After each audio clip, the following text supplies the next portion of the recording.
Hello and welcome to another exciting episode of Token Podcast. I'm your host and sometimes referee, the friendly neighborhood, Zach Stat Pearson.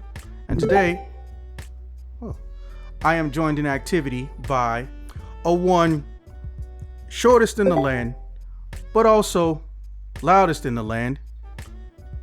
They who shall not be contained by any one bitch, a one honeybee. What's up? Not sure if you can select activities from your phone, but it's there. And I'm also... I cannot. Okay, well, I'm going to skip out on this then. Yeah. And I'll just let you see my screen instead since we can't put you in the activity. And I'm joined by the original guest, he who has been a mainstay, a one Officer 9000 plus one. Hey there, everybody. How you doing? I mean, damn. A little tired today, sorry. Yes. All right, so as if the video didn't already give it away, we're going to be discussing Final Fantasy theory. So, I'm sure we've all heard the many alternate dimensions, alternate timelines theories that have been going on that have become more popular in recent years because time travel and alternate dimensions have been showing up more often in, pop culture, specifically of the MCU and the Spider-Man variety.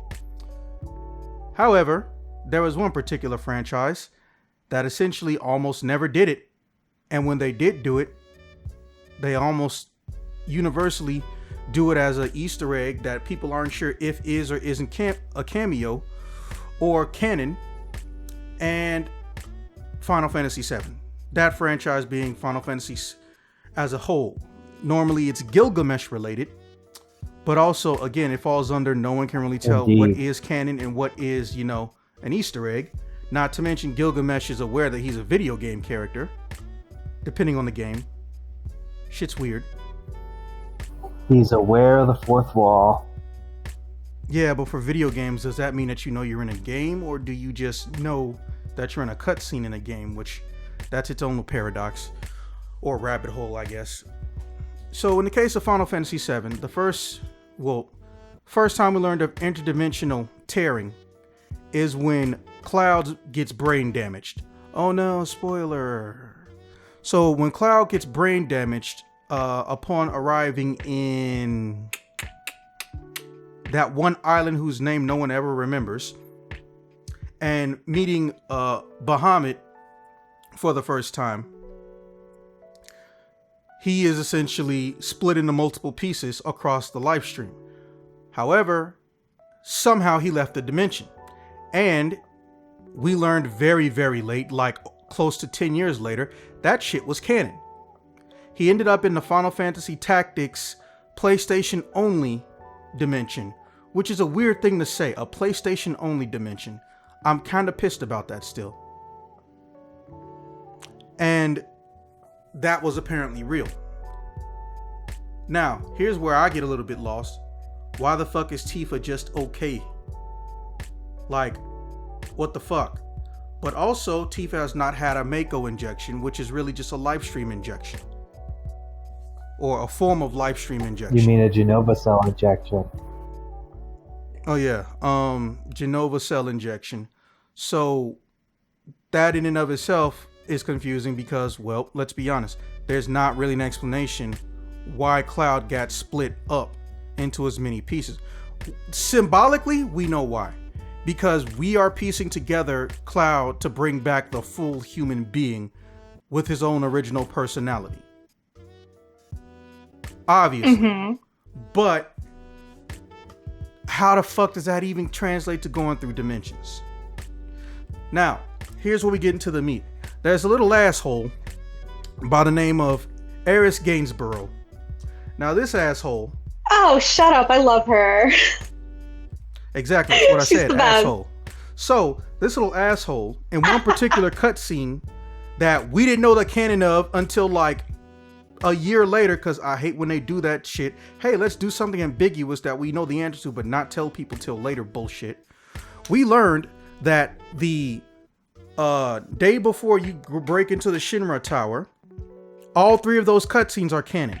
When you see Barrett, when you see Tifa, when you see original seasoning and recipe Final Fantasy VII Aerith, all of those happened.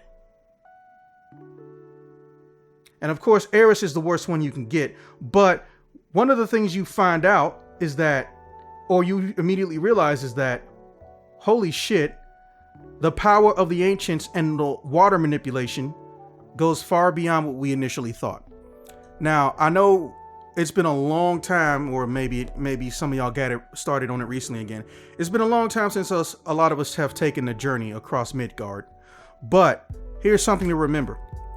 The ancients that are left, who have lost the concept of their own individual personalities, and they basically turned into what looks like black mages from Final Fantasy every one except for 7. Those guys in the ancient temple.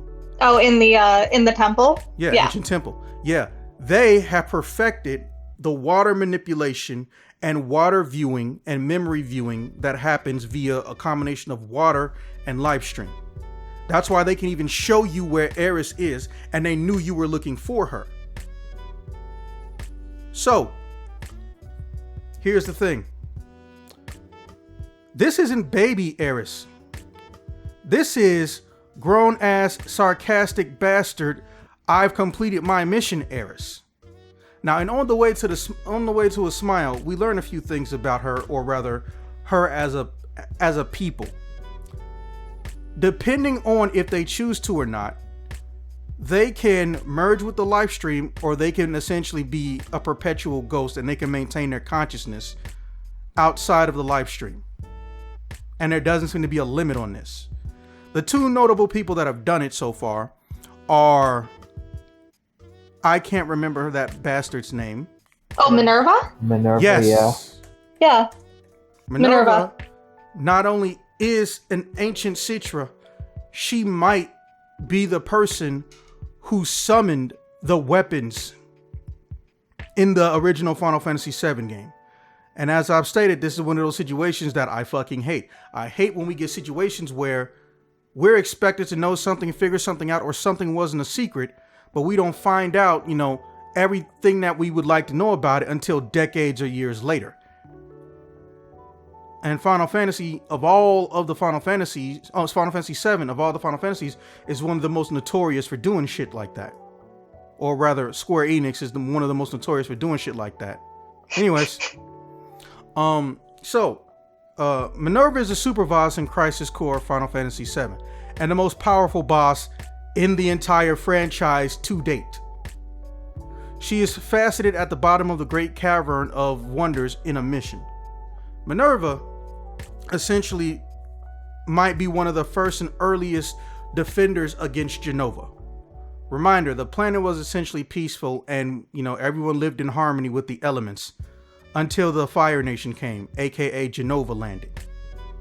So, natural materia was first formed whenever it was first formed, but the ancients were some of the first ones to use it.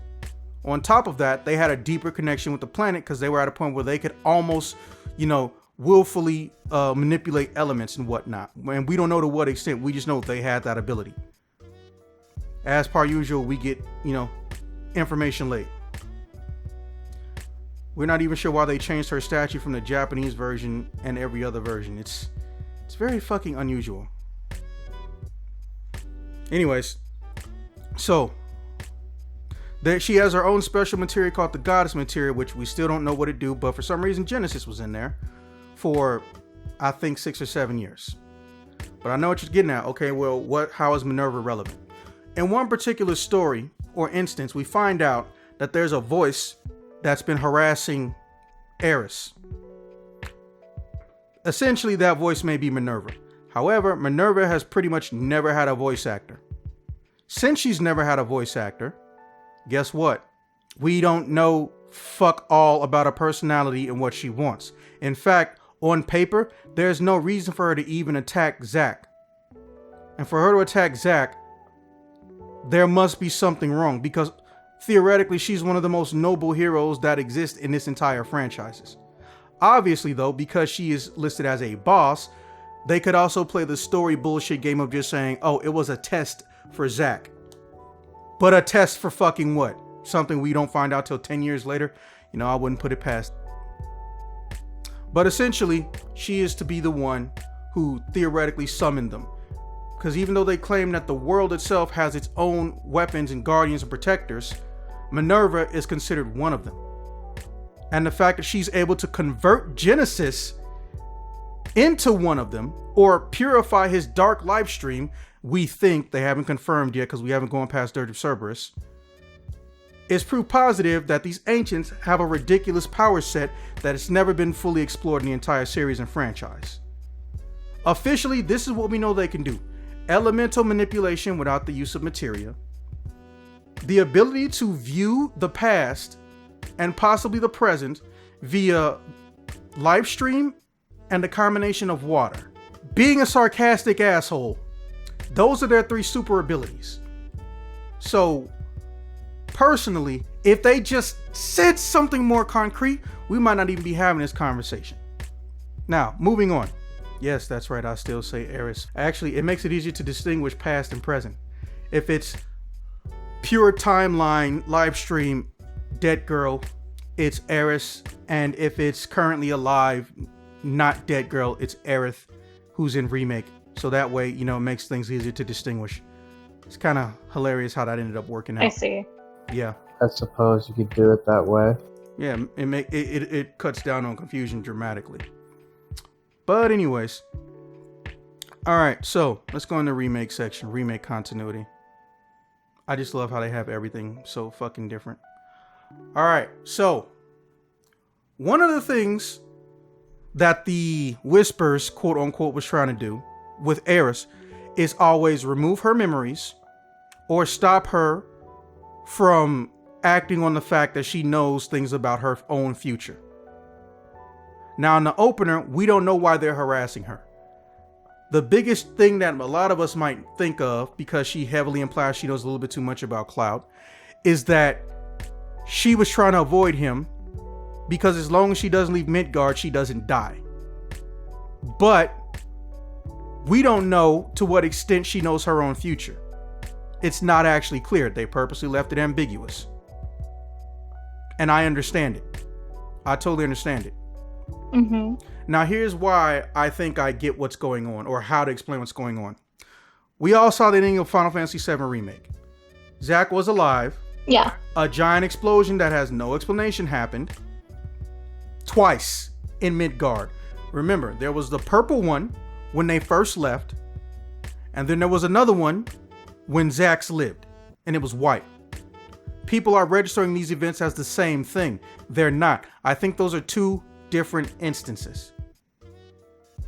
So, speed forward into Advent Children. For those who don't remember, Sephiroth wasn't telling you what his plan was. He was telling you what he already did. In On the Way to a Smile, we learned that Sephiroth essentially can't truly die because he is made of Terra Corrupt. If I'm even saying it correct, they just couldn't say negative live stream. Terra Corrupt is not something we officially get a name for until Dirge of Cerberus. However, it can be seen in Advent Children. When you see those black lines moving around like live stream, when Sephiroth shows up, that is Terra Corrupt. It's essentially live stream that grows in power and helps someone and aids in their suffering. It can also reanimate corpses, physical corpses. Now, we all have PS5s, right? Yeah. Okay. Nope. Okay, well, fuck you. It's your own damn fault. So Terra Corrupt is mostly present in Yuffie's DLC. And it's coming from Noir. And Noir reanimated corpses with it. So, some of the people who've had the most experience with Terra Corrupt are Yuffie and Vincent. Ironic, because those 2 are completely secret in the regular game. So, Completely optional characters. yeah, Yep. and Yuffie will steal your shit if you don't get her, which is fucking annoying. Moving She'll on. steal your shit even when you get her. Oh, spoilers. Yeah, if if you can call it that. She'll only really steal your shit guaranteed if you go to Japan, aka Wutai. But the thing is Japan. that she can show up in 4 different places, and depending on what you do and don't press, she will run away with your shit even if you win, which is why I hated it. I didn't know that. Also, she may know that she's in a video game. It's weird. I'll explain that one later. It was just something that was annoying. Anyways, so San is probably living or undead in the Terra Corrupt. When you look at the new trailer, when Yuffie says keep that thing away from me, it's not necessarily because she hasn't seen Genova before. Let's not forget, she fights that ugly mofo, bastard monster thing that Hojo kinda sorta turns into in that VR space in the PS5 DLC. I think her problem is that she's terrified of Terra Corrupt. But she doesn't know what it is. She just knows this shit will literally make you feel like killing yourself. And sadness. I just like how Kingdom Hearts this shit turned into real quick. So, when Sephiroth... It is Tetsuya Nomura. Yeah, but he's not writing it, which thank God, by the way. So, Indeed. when Did I ever mention how much I fucking hate Kingdom Hearts? Just a total aside there. I now take back 1/8 of the terrible things I ever said about Aerith Gainsborough. I just love Why? Because I can't stand Kingdom Hearts? Yes. God, I'm glad I'm not the only one. Put it this way. It's People really used an to give me awful series. shit. People used to It's give me bad, shit right? for not playing Kingdom Hearts 3, even though I played every other Kingdom Hearts game. I'm like, why do you think I don't play 3? Because they don't have any of the fucking Final Fantasy characters in it, which was the whole reason people were buying it in the first damn place. But on Only top reason I of bought that, it? yeah. But on top of that, my personal favorite, I've never played a game franchise that keeps changing fucking systems for no reason. If you bought every single Kingdom Hearts game, let's just say hypothetically you have the PS2 starting. If you bought every single Kingdom Hearts game, you have spent close to fucking $700. Mm-hmm. For what? Half of the games are prequels to fucking 2. Oh, and then they put 3 of the characters in a DLC from Final Fantasy in Kingdom Hearts 3 because they realized people were actually bitching about it, but they didn't actually do anything. Literally, they show up for one cutscene, that's fucking it. Oh, and Tifa's not there, and Cloud's not there, and Sephiroth is not a secret boss anymore. They created a mystery in 2004 that has no resolution. Indeed. Where the fuck did Cloud go? Where the fuck did Tifa go? Why didn't Sora go looking for them? You have a goddamn spaceship. Why didn't Tifa say, hey, can you help me go find them? Nothing. They just kind of forgot. No. He didn't want to give a fuck. He just wanted to make a series where he could use Disney characters, but I guess because he realized that his name and his word couldn't be taken too well, he said, wait, we'll throw in our famous and iconic characters too. Yeah. So I feel that. So the Terra Corrupt that kills San, they basically implied he's reanimating his corpse, or they took the corpse, because he can use those corpses. Now here's the thing though. Sephiroth could not beat the giant whisper monster that was fucking with time or stopping him from manipulating time, right? We accidentally helped him do that. But, reminder, that means now Aerith may be able to do something. So for the uninitiated, Sephiroth is a lot of things. But one of the things people keep forgetting is that he is not necessarily a being who is just a homunculus or a human-shaped monster, or chimera, if you will. No, homunculus, sorry. He can be capable of great good, he can be capable of great destruction. And the same goes for Aerith. So here's the thing. In the case of Aerith, what happened when she put her hand up? She made a giant white explosion in an interdimensional portal that we all could access. without having to worry about whatever dark gunky shit Sephiroth had on his portal. What happened when Zack survived? Giant white explosion happened. Who's inside that version of Midgard still? As we saw in the beginning of the trailer, Cloud, Tifa, Barret, Red 13. I think Sephiroth, when he got control, tried to go back and basically either temporarily incapacitate them or just kill off Aerith and incapacitate everybody else except for Cloud. Because what did he always say? He doesn't know how to survive as an independent consciousness. He needs someone to hate him. That may be a side effect of the Terra Corrupt. But so also, fucked up. yeah, but also he knows how, but that means if he can go back in time, he can now get better control of the Genova cell infused bodies. Cloud wasn't the only puppet in the game. Cloud was just the most useful puppet. Let's not forget that. And the reason we mainly forget it is because we don't know how they were going to be interpreted in the new game. And then we didn't learn until, well, near the beginning when you first get your apartment.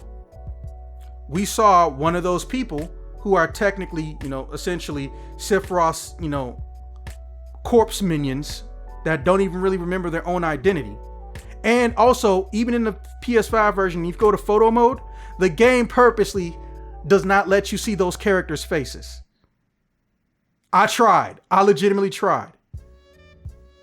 I think it may be because those 3 that we meet, and reminder, we only meet 3, is because they're Lutz, and Kadaj from the Advent Children movies. Or they might be deep ground soldiers, which are going to be changing when they show up. Now, this is something from a deep dive, or the literal deep dive, as in me doing a lot of research. I fucking forgot this because it made no sense to me and I got distracted. When you go and you're about to fight the final boss, everybody looks off to the left and says, "What the hell is that? I don't know, but we should probably go." And then you go fight the boss. Those eggs that were in that room beforehand were supposed to be the deep ground soldiers enhanced or manipulated by Sephiroth using Genova cells, or they were just supposed to be some secondary threat created by Genova influencing the live stream. But they didn't have time to make them. It's weird. Go look it up. I promise you it'll be there. Everyone forgets about it. I did too for like 10 years. And then when you go in Advent Children, when the Turks go in there, what is one of the first things they see when you see the extended cut version of Advent Children? You see those guys being born and coming out of that same crater. And reminder, what do we always keep seeing but we didn't have an end to? The Sephiroth or the Genova, clad all black experiments going to the giant mountain. And then when they went to the mountain, what happened? There was an explosion, but it was really a barrier put up. But guess what? That doesn't mean all those little guys died, or even if they did die, what did I say about Terra Corrupt? And also, let's not forget, they have Genova cells. And how powerful is that not regeneration?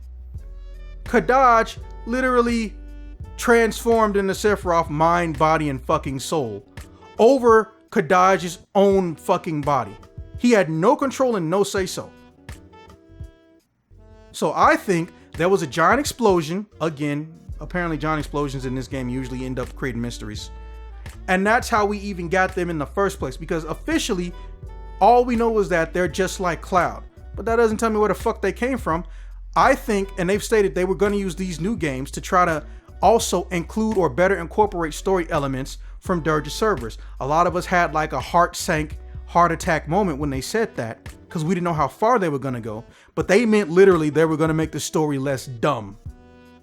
And they were going to try to fix the involvement, the connection of Dirge of, I know that's a tall order, the connection of Dirge of servers directly to Final Fantasy VII. So that's why I even think that they're there. But here's the thing. Alternatively, who is Aerith sent back or is utilizing to try and fix this shit? In the movie, she essentially utilized Cloud, but she had to struggle between him and Sephiroth because of the geostigma. Now that we've established, what Sephiroth has done, that's why I think Zack is alive, because we haven't seen the alternative. We haven't seen what Aerith has done. We've seen what Minerva did, Genesis. We haven't seen what Aerith has done. I think she couldn't get his entire consciousness because he wasn't a Cetra or part Cetra. But she took him, or his body and his essence, reconstructed him from right before he died. And she took him because she wants him to go and stop whatever Sephiroth's trying to change in the past, specifically in Midgard. Because what is Sephiroth? There's two levels of Sephiroth, which that is a weird statement to make. There is multiple levels of Sephiroth, yeah. There's the Sephiroth that is running around, who is from Final Fantasy VII Remake. And there's Sephiroth from Advent Children. There's essentially two of him. We know what the remake one wants. Keep Cloud angry, pissed off, make him his puppet, which he always used to love to say. So he can maintain his consciousness and existence, so he can continue altering whatever he's altering in the current iteration of the remake timeline. Now the regular Sephiroth, we don't even know if he's aware of that other Sephiroth. Yeah, everyone forgot about that. We don't even know if he's aware of him. And then, unless you get the Ultimadia, by the way, only came out in fucking Japan in Japanese. If you read the Ultimania, they even officially confirm there are multiple Sephiroths that you see over the course of the game. The remake, not the original. We all know there's multiples. Yeah. So, I think instead of it being a new timeline, I think that the characters are in an alternate dimension, but they're in an alternate dimension to try to do something that'll fuck over Sephiroth, and they're going to be brought back to the timeline, pushed forward in the timeline via the fact that Livestream can move people around the past and the present, not the future, to try and help, because this new Sephiroth, or the Advent Children Sephiroth, is going to possibly, help out, or is going to work with the present day Sephiroth, and maybe even Weiss and Noir, the two secret bosses from Dirge Cerberus that are in the PS5 DLC, that our Sephiroth is going to indirectly or directly have allies. And those are going to be Weiss, the immaculate cheek clapper. Reminder, he's also going to get, that little Hojo injection, which it never doesn't sound fucking creepy. Whereas Noir, he may not even truly be able to die, because if he can reanimate corpses, or if he can move through the consciousness of the Terra Corrupt, aka the evil live stream, he may be able to do something similar to Sephiroth. And then there's something everybody likes to forget. Angeal. Don't lie, you totally forgot about his ass too. No. I did not. I just replayed that game. Fuck you. Fuck you for reading that shit. Fuck you. You fucking Aerith Gainsborough. Alright, so Angeal has been disturbingly quiet. What was the first thing we learned about Sephiroth in Advent Children? Or rather, on the way to the smile. He can exist inside the live stream as an independent consciousness. What did we learn about Angeal? He can exist inside the live stream as an independent consciousness. Who's the only one missing from that group? Genesis. Legitimately, it's Genesis. Yeah? Now, a lot of people are claiming Genesis may have been involved with the ending of Crisis Core. It may have been symbolic as well. It's hard to tell in that particular stance, because the ending of Final Fantasy VII games usually have a symbolic element that doesn't necessarily have a direct explanation. a lot of people, including the people we've made the game, had different interpretations of that 500 years later segment. And a lot of people had different interpretations of the why is Aerith reaching for Cloud at the end of, the game.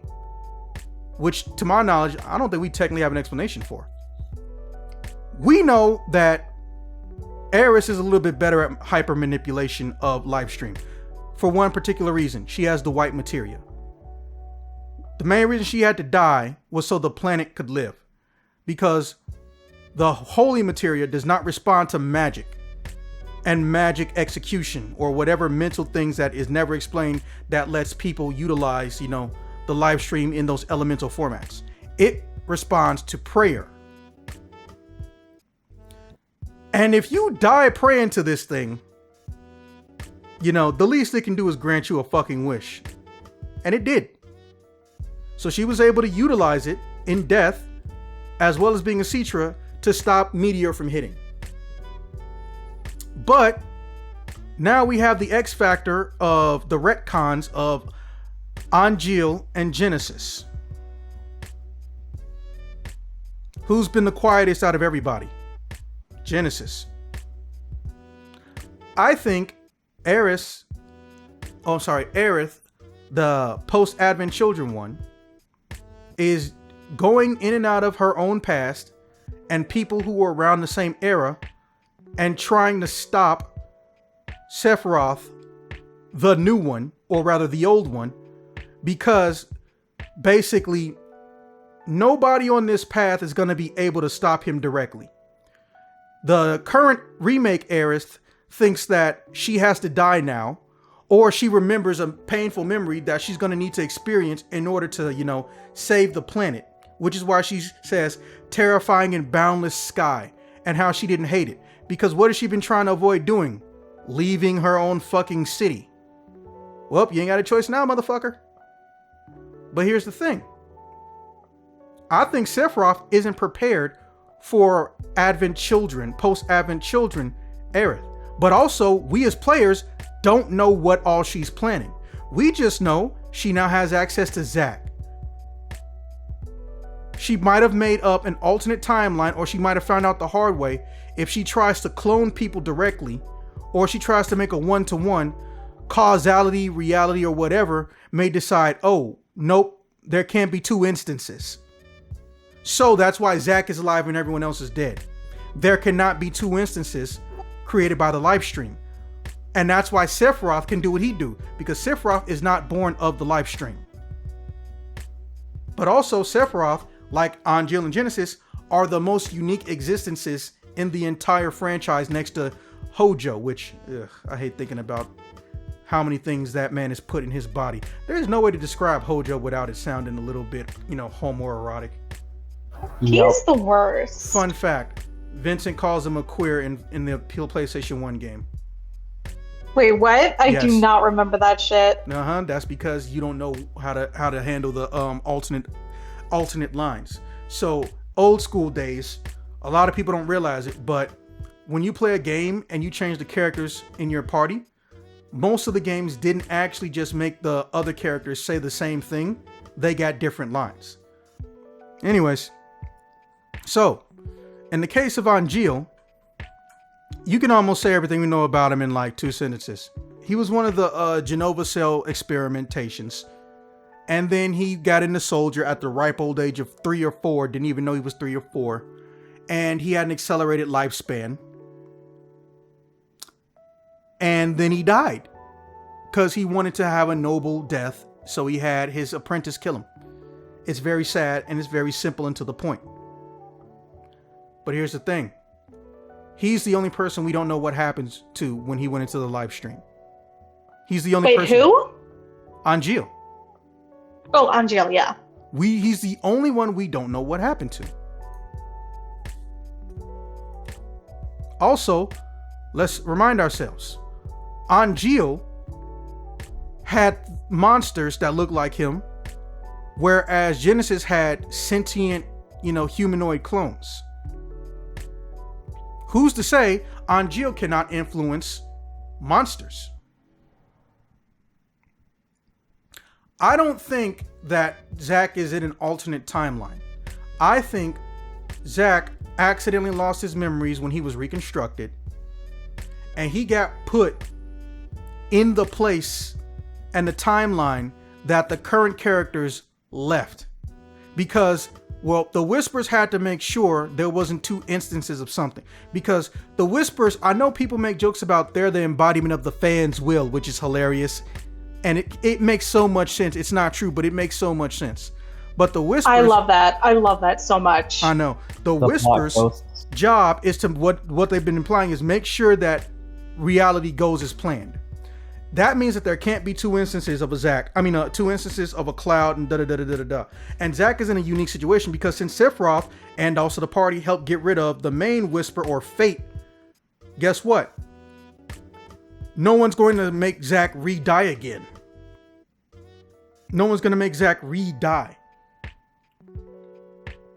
So I think, just to summarize real quick, starting from the top, Advent Children Sephiroth, or AC Sephiroth, once he realized he could go through the live stream and he can affect the planet and he can bring down, meters, because no one ever took the black materia from him. Let's not forget that. Technically, the black materia is still somewhere around Sephiroth. He learned that when, the live stream tried to dismantle him, he was just reborn in an ethereal plane because he could not be absorbed into the live stream, as according to On the Way to a Smile. However, his memories have been fragmented. And the main thing he can only remember is that he needs Cloud to remember him and hate him because 1, he wants revenge, 2, he wants to come back into the physical plane. Eventually, he gets a hold of some of the deep ground or underground corpses that may or may not be the same corpses of the disposed of test subjects that Hojo gets rid of and he leaves in the Sector 7 slums, which are Lutz, whatever the other guy's name is, and Kadash. I honestly don't remember the other guy's name. Is it Lute? I think it's Yasu. Yasu. Yeah, Yazu, Lutz, and Kadash. Now, they're essentially fucking worthless in the main game. But, reminder, Sephiroth is AC Sephiroth, depending on where you meet him. So when he took that one corpse and flew away with it with no explanation, let's think about what that could have been for a second. That could have been Weiss. That could have been Noir. That could have been a deep ground soldier. That could have been Yazu, Lutz, or Kadash. He's building his minions and his squad up because he either A, fused with the current Sephiroth or is telling him things about his own future to help him, or just maybe he's trying to go and use Terra Corrupt earlier than Dirge of Cerberus because he sees that as a way of a form of power, and he can basically do what he said he was going to do in Advent Children.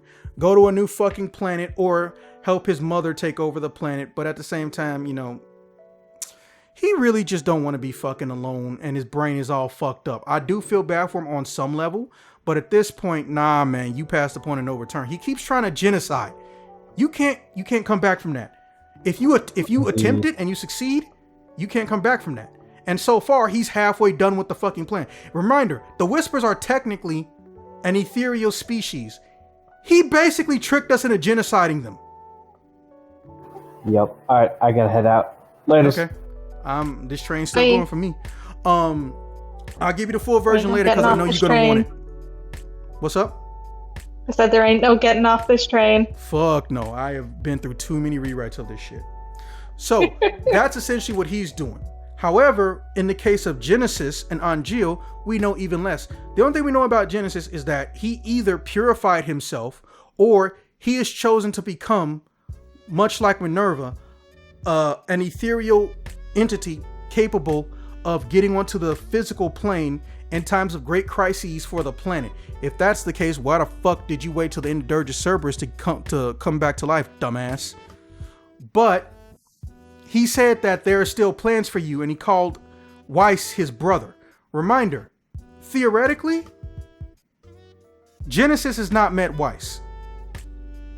All we know is that Weiss and Noir pick up Genesis's corpse in the middle of Crisis Core after you kill him the final time, or fight Genesis for the final time, who was being a fucking Aerith's Game Bro sized dick to you the whole entire game for no reason.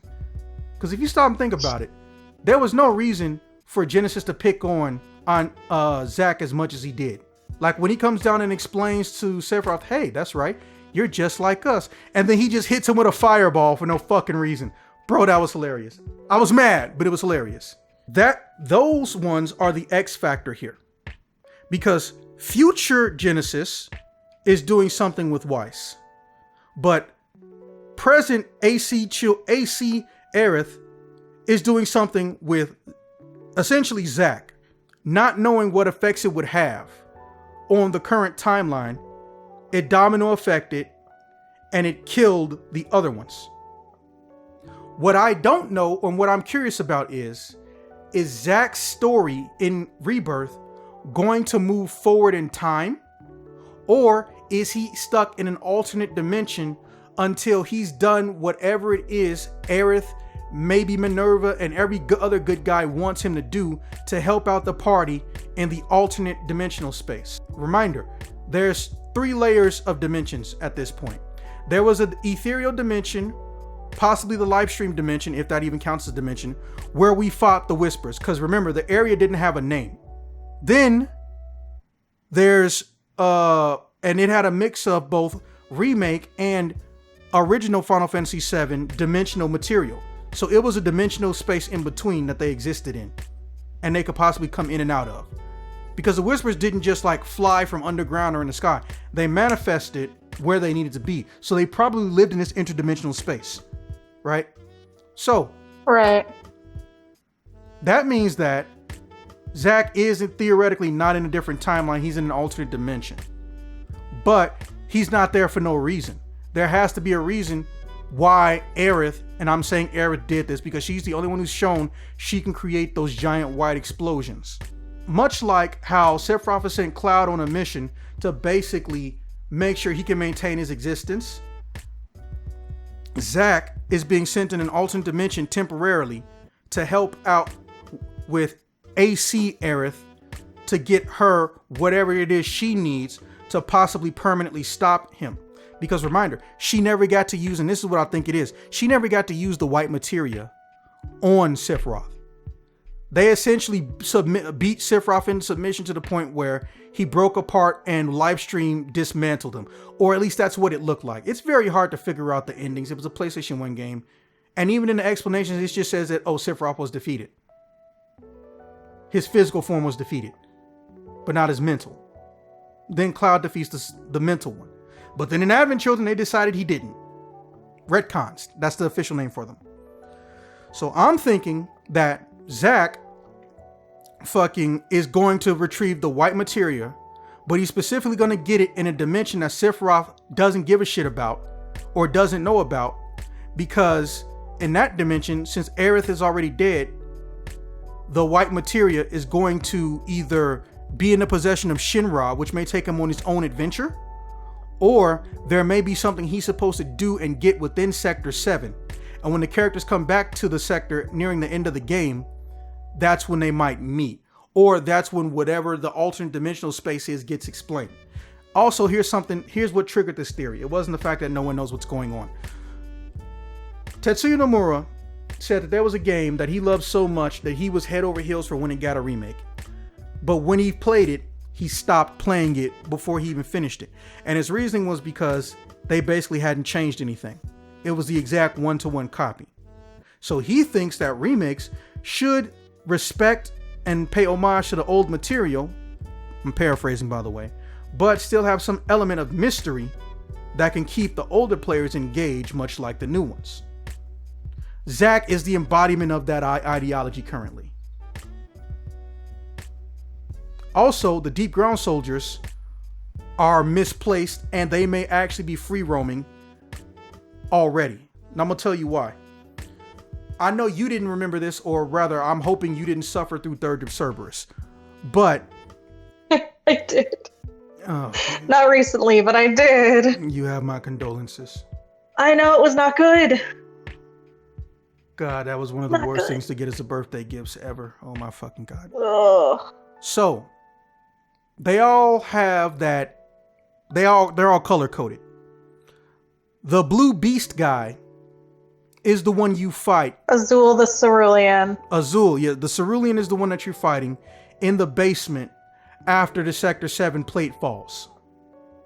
So that means that he got the fuck out before the events of Dirge of Cerberus, which is roughly 3 years after Final Fantasy VII takes place. So now he's 3 years ahead in his own timeline.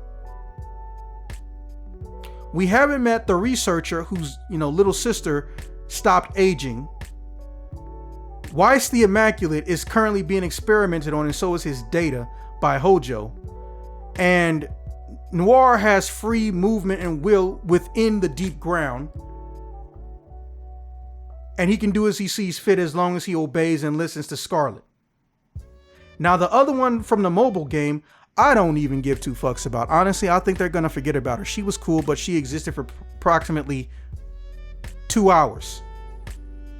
Honestly, yeah. Was it Argento? Argento, that's her name. I take it this is your first time seeing her? Yeah. Let me get you a bigger image. Argento seemed like she might have been a Cetra, or that, she was capable of nobility. For some reason, she even speaks in what is considered ancient English. And she honestly, it's even hard to find her fucking official artwork. Like, there's almost no images of her in 1080 HD. I'm talking scans from the art book. There is no shit with her. So I gotta actually downscale it to medium just to have a better chance of finding her. Case in point. But yeah, this is all you get of her. She doesn't eat, you don't even see her fight. She even tells you she doesn't fight. But at the same time, no one can fucking kill her or dispose of her as a useless test subject. And she speaks in thou and thine like a medieval knight. A lot of people think she may be a body or a host for Minerva. Or she might have some greater purpose that was never fulfilled. And they just said, let's put her in the game even though we can't figure out what to do because we already got her, designed. Okay. So, I had a kind of dumb theory. Okay. There's no such thing as dumb theories when Tetsuya Nomura is working on a game. There is. Listen, hear me out. You're gonna tell me this is stupid as shit. Does it involve Aerith? But, no. Okay. I kind of had this idea in my brain. One of the Sephiroth is a Sephiroth that isn't affected by Genova's will. The Sephiroths that we meet are... Actually, yeah, there is one. Yeah. I think we're going to... in Crisis Core, how Sephiroth was kind of an okay guy. He wasn't too bad. Yeah. He wasn't terrible. He was actually kind of helpful. He was like, oh, hey, Zach, your girlfriend in the slums. Maybe you should go check that out because they're under attack. Go ahead. Go for it. And was like, hey, maybe I'll leave Shinra because they're being shitty to my friends. That Sephiroth. I feel like we are going to see that Sephiroth again. We're going to see that side of him again. Well, he's in Ever Crisis, but I would like to see that Sephiroth. If we have that, and I kind of feel like we got a glimpse of it in Remake. Just a little bit, just that, because it kind of felt in the final fight that he was just kind of testing you. He wasn't really fighting you. He wasn't. He basically wanted you to help him take out the Whispers. However, what made it weird was, why did he decide to say, hey, you know what? Let me just fight you for right now. That was weird. But they they wanted him to be the last boss, but they didn't even have a fucking reason for him to be the last boss. No. I'm also thinking of the fact that he said, 7 seconds until the end. What will you do at that time? Yeah, that fucks with What does that refer to? Nobody Of course, knows I'm sure yet. you've already heard the theory that it refers to Aerith's death, because there is that entire cutscene from the time where Sephiroth appears to the time where he kills her. That is exactly 7 seconds. That I did not know. Oh yeah, yeah. That is exactly 7 seconds. That entire cutscene. Not in the entire cutscene, but that time frame. 7 seconds. What will you do with it? Kind of maybe giving him a heads up, like this is gonna happen. You can prevent it.